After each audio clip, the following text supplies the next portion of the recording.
Дараагийн мэдээг танилцуулъя. Бүгд найрамд Солонгос улс ойрхон дорнодын мөргөлдөөнтэй холбоотой инфляцийн дарамттай учирч байгаа юм байна. За нэм гарагт мэдээлэл статистикийн яамнаас мэдээлэл гаргаснаас бүгд найрамд Солонгос улсын хэрэглээний үнийн нийт индекс 3 дугаар сард 118.80 байсан өмнөх оны мөн үеэс 2.2%-аар өссөн үзүүлэлт болж байгаа юм байна. За эрчим хүчний үн 5.3%-аар өснө. 2015 оны 1-р сараас хойш хамгийн өгцөн өсөлт болж байна. За дизель түвш 17%-аар, керосин 10.5%-аар, бензин 9.9%-аар, хийн түлш 8%-аар өссөн байдалтай байна. За түүнчлэн үйлчилгээний үнийн индекс эхний улиралд 115.96 болж өмнөх оны мөн үеэс 2.4%-аар өснө. 3 дугаар улирлын хамгийн хурдтай өсөлт болж байгаа. За үйлчилгээний ангил дотроос гадуур хооллох зэрэг хувийн үйлчилгээ нь 3.2%-аар өсч 3% түвшингөөс давж дараас нь 5 улиралтай энэхүү өсөлт гаргасан үзүүлэлт болж байна. За мөн олон улсын нислэгийн үн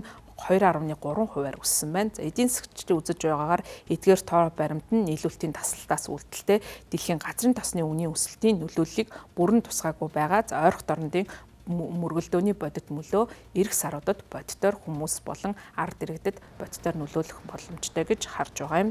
За Korean Air, Asiana Airlines зэрэг томоохон тээвэрлэгчид 4-р сард шатгааны үн нэмэгдсэн төлбөрийг 3-р сартай харьцуулахад 3.5 дахин нэмэгдүүлсэн олон улсын нислэгийн үнийг 15%-аар өсгөн гэж Korea Investment and Securities компаниас мэдээлж байна. За хэрэг газрын тосны үн өндөр хэвээр байх юм бол энэ нөлөө нь нислэгийн үнээс хамаагүй гарах магадaltaй гэж тооцож байна.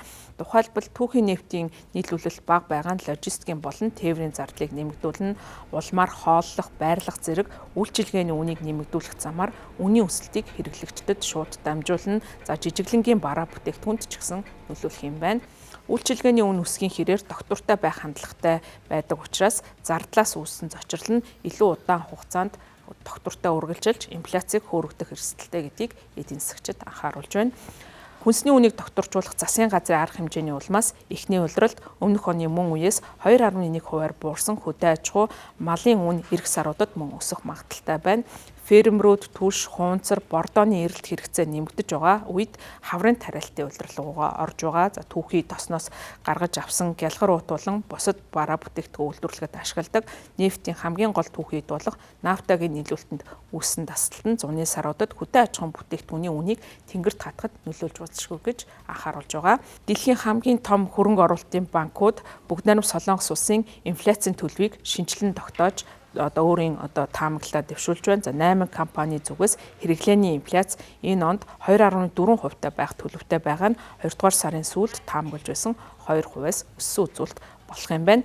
4-р сард инфляц 2.6% орчим байх төлөвтэй гэж таамаглаж байгаа JP Morgan Chase тайландаа ойрхон дорнодын хямралаас үүдэлтэй эрчим хүчний зочрол мэдээлэлд бүрэн тусгагдаагүй гэж тэмдэглэсэн. Геополитикийн нөхцөл байдал мэдэгдэхүйд сайжрахгүй бол 5-р сараас 9-р сарын хооронд инфляц 3%-аас тавах магадaltaй гэсэн нэмэлт мэдээллийг хөрөнгө оруулалтын банкудаас өгч байна.